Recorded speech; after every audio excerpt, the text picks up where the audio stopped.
Let's go to question number 2, and this comes from Judah Matthews, who's been a longtime viewer. Judah, I recognize your name there. Did Levitical sacrifices really do anything beyond point to Jesus? Because of Hebrews 10:4 and Romans 3:25, we know Jesus' atonement was applied retroactively to Old Testament saints, so were their sacrifices only symbolic? Let's look at those two verses, and we'll talk about this. Hebrews 10:4, what impact did these Old Testament sacrifices have?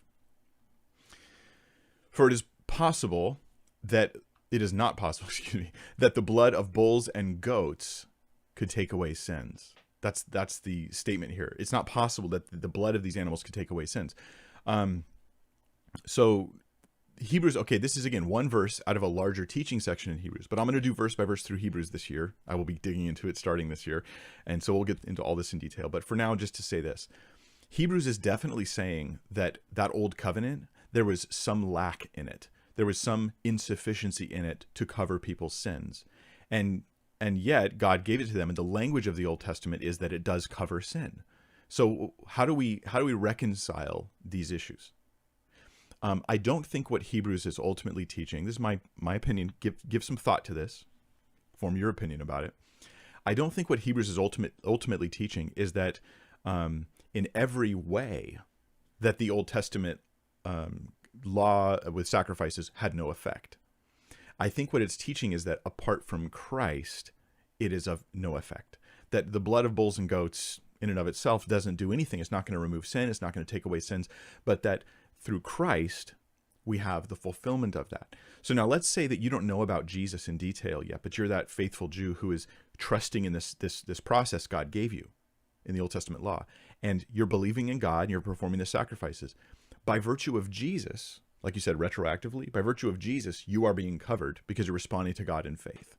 And the outward expression of it is these sacrifices. They're not literally taking care of your sins. Jesus is the ultimate one who will be doing that. Romans 3:25, we'll talk a little bit about the benefit of that. This is the other verse you brought up.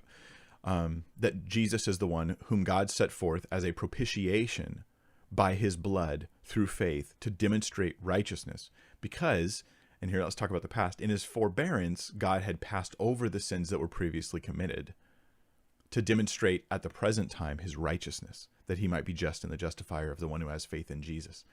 I think that this sins that were previously committed is not just talking about Jewish sins, but rather all mankind's sins throughout history. God has patiently been waiting to provide for us that we might come to know him, that we might be forgiven. He has not judged the world yet because he wants to save the world more. And then let me read your questioning and make sure I've answered it. Did Levitical sacrifices really do anything beyond point to Jesus? I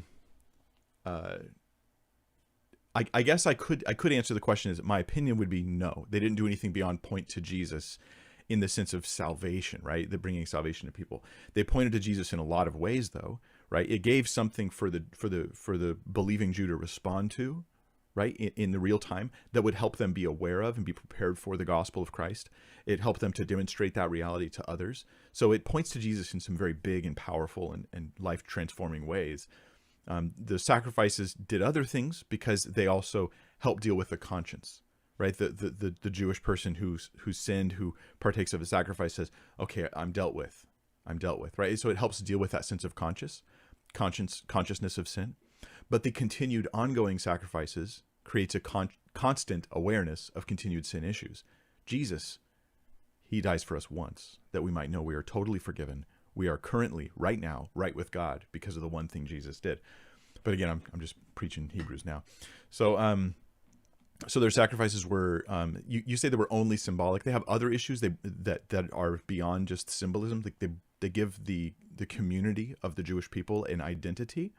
They help them be different than the religious practices of the world around them. They help them to set aside the pagan worship, because they have worship that's focused on God that all pictures Christ.